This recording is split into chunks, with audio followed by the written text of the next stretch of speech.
Good evening. This is another Brat Time story, and I'm Circe here tonight. I'm sure all of us have family stories that get told over holiday dinners or at reunions, and we want to remember these stories for our own kids and our grandkids. There's a story in my family that I enjoyed hearing growing up, and my father finally wrote it down for all posterity. It's about my mother and a camel. And growing up with this story, when I had my own opportunity to ride a camel, I was very cautious and did not leave anything to chance. So this is a story written by my father titled Joanie and Her Camel. My father's name is Alan Dale Olson. It isn't every day a groom sees his bride atop a camel racing toward the horizon of the Sahara Desert. Certainly not something we had planned for on our spring break trip to Cairo and the Valley of the Kings. We were not really bride and groom. We had been married almost 6 months, but because I had gone off to Turkey right after our 1957 wedding to start my teaching duties at the Izmir High School on the U.S. Air Base, and she hadn't gotten there until her term started at the Kiz College some weeks later, spring break was our first vacation together. From Turkey, it seemed only natural that we would do the Middle East. Spring break saw us in Damascus, Beirut, Jerusalem, and Cairo. At Giza, with plenty of help from an official guide, I climbed to the top of the Great Pyramid, feeling that it would be my most exciting adventure in Egypt. Pepsi Cola changed that feeling. Reunited with Joanie at the foot of the pyramid, we walked through a gauntlet of vendors and peddlers, all hoping and working hard at selling us jewelry, trinkets, carvings, rugs, and camel rides. Yes, camel rides. Almost every Egyptian vendor had a camel or two, and for a few coins we could take a ride on one. Joanie wanted nothing to do with a camel ride, but one persistent hawker shamed her into thinking of how she'd feel once she got home without ever having had her picture taken on a camel. For just a couple of dollars, he would let her sit on his camel named Pepsi Cola. With some trepidation, I helped the camel driver hoist her onto Pepsi Cola's saddle, and while she forced a smile, I began snapping pictures. However, as I put my camera away, Pepsi Cola bolted from the driver and started running toward the desert, with the driver yelling for him to come back. But Pepsi Cola, with a screaming passenger, continued into the sands and ran as if he was headed for Libya. "Come on," the driver shouted at me. "We've got to get her."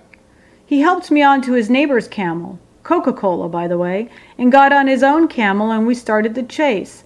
Some 200 or 300 yards away from the street, Pepsi Cola came to a stop, and the driver and I could pull to him on both sides. I confess that my camel did it all by himself. I had no idea how to guide Coca-Cola. The driver simultaneously shrieked angry reprimands at Pepsi Cola and reassuring Joanie that she was okay, she was safe.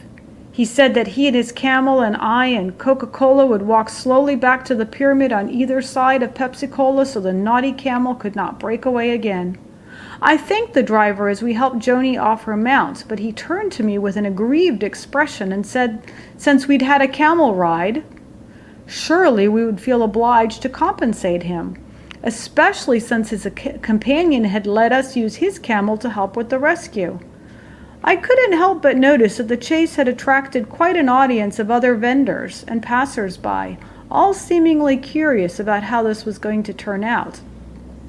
I could not deny that we each had had a camel ride and that the threat of a runaway had seemed very real. I thought how I should report this. Perhaps we had been framed, but I could not identify a single person in the small crowd who looked like he would be sympathetic to our plight. I recalled the price that he had quoted us earlier for a ride, so I opened my wallet and took out double the amount and paid him. I also saw a $5 bill in the wallet and added that to the mix, which seemed to bring him great satisfaction, because as he turned to the admiring crowd around, he proclaimed what a fine gentleman I was, and brave, too, to help rescue his beautiful wife from the desert dangers. On the bus back to Cairo, I could hardly remember my climb up the Great Pyramid. So, growing up, hearing this story, when we went to Turkey when I was about 11, there was no way anybody was going to get me on a camel by myself.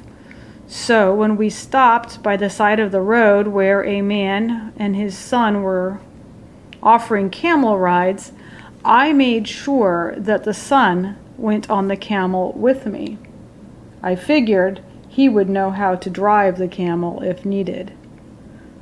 Later, when I was in Egypt, going to the pyramids of Giza, I made sure my boyfriend was on the camel with me because I figured the two of us might be able to stop a runaway camel.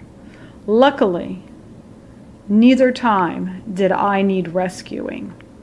So, tonight, think about some of the wonderful adventures you had as a brat. Wasn't it grand? Good night, sleep tight, we'll talk soon.